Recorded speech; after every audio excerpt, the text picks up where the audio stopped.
What job position is 100% overvalued and overpaid? The one I had at my last office job.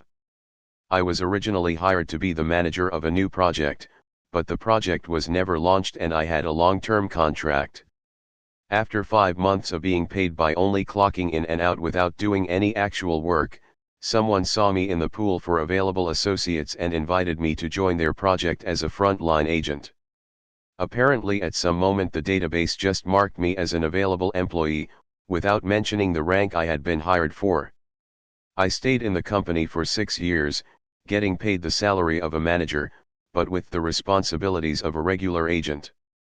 I rejected every offer for growth I had, as I was only working there to pay for a debt. In the end, I made my money with very little stress, and left the company in great terms. Edit: thanks for all the attention, I really didn't expect it to get so much traction. Here's an answer to a couple common comment I've seen. First, if it was so good, why did I leave? Simple, this job had nothing to do with my own career path.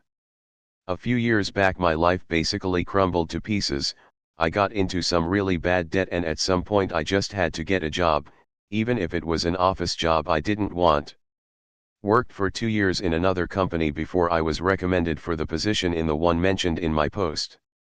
The day my debt was paid off was the day I presented my 2-week notice and left in great terms. I was lucky to have a nice team around me. Second, no, I won't mention the company or project. It was as an analyst in a streaming app, no, not the super big ones. What I actually did as a frontline agent was a hybrid of customer service and developer support, all text-based. Third, it was indeed a very fortunate set of coincidences and I took advantage as much as I could, but I left due to my own pursuit. I'm doing good with my own independent endeavor, and no salary will be more valuable than my own sense of accomplishment of making a living out of what I love doing. Cheers, Reddit. My mum, from whom I am estranged, works as the vice president of reward at an international company.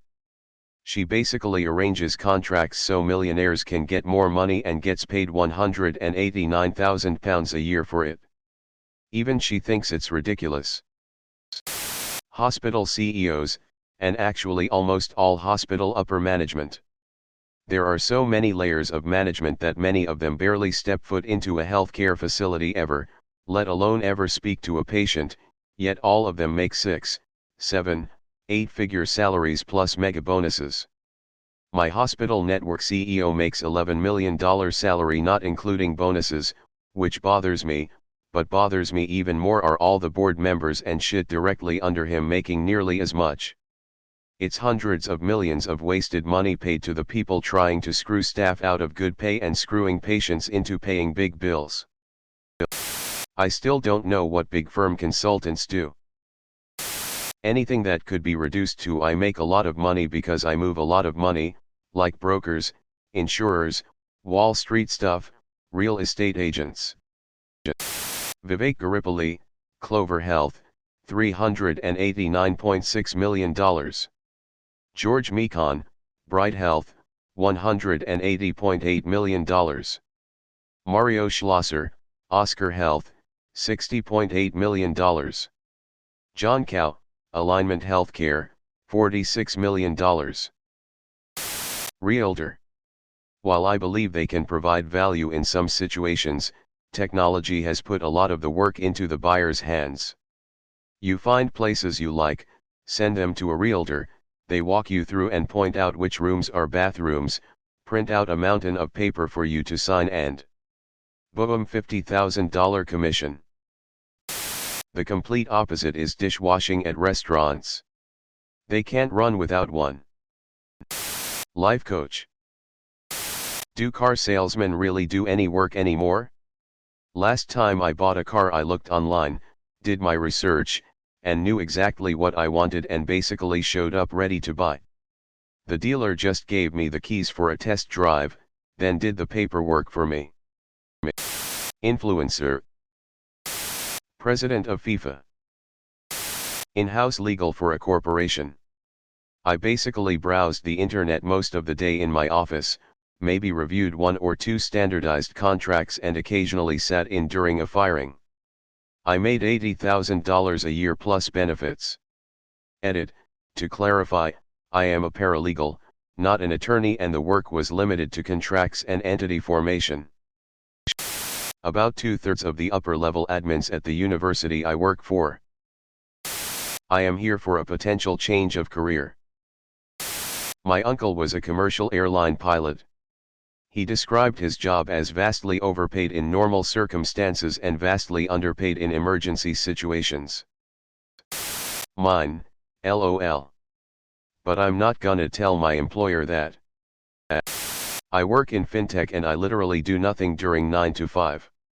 I wake up in the morning, start my computer, check emails, morning meetings, then play video games, go to the gym, invite friends over or go out for brunch, and at the end of the day message everyone a good afternoon. I'm absurdly overpaid as well and highly recommend the career. It's like I have a job but I don't, but I do. Edit: for everyone asking, I am a senior expert on blockchain and contract between FANG companies every year, mostly Google and Amazon.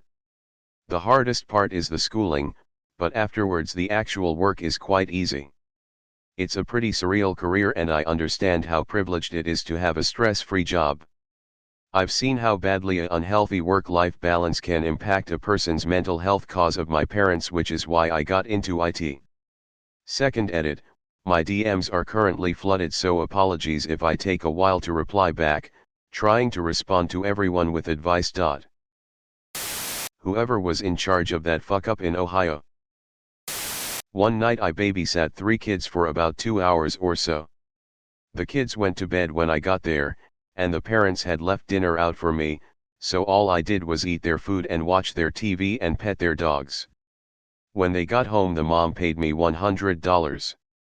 I told her that was way too much. She slurred, "Don't worry about it, I'm drunk." And then I noticed her fly was down. So that was the most overpaid job ever, LOL.